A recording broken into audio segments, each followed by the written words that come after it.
Setiap pertandingan ada yang menang dan ada yang kalah.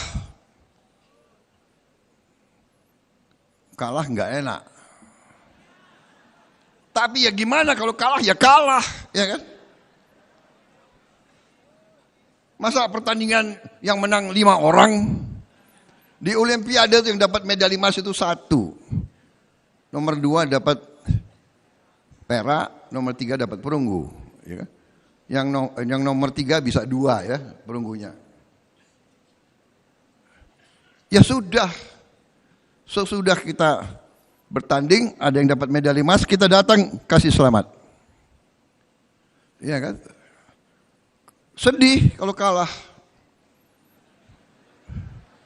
Lo ketawa lagi. Gue yang ngerasain kalah tuh.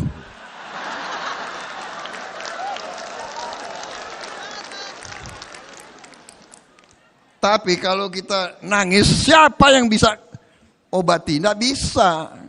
Jadi jangan nangis kelihatan.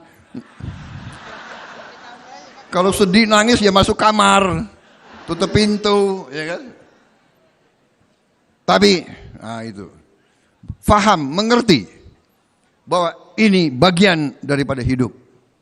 Yang penting tujuan kita, yang penting itikat kita.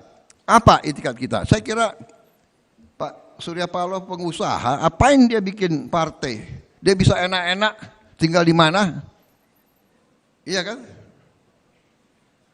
Karena ada suatu keinginan untuk tadi kontribusi, ingin ikut berbicara, ingin ikut memberi saran, ingin ikut bermanfaat. Demikian. Jadi saya sangat menghargai waktu diberitahu Pak Surya Paloh, ya kan? Yang beritahu ya termasuk Muzani.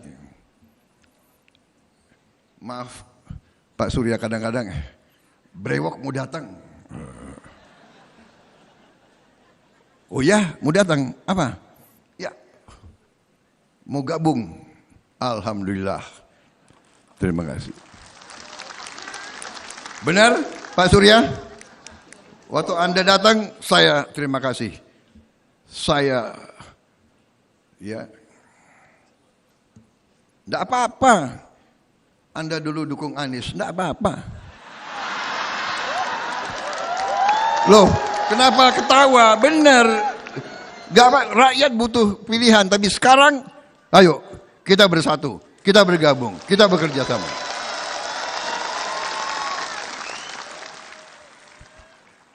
Sama, PKS, ayo terima kasih.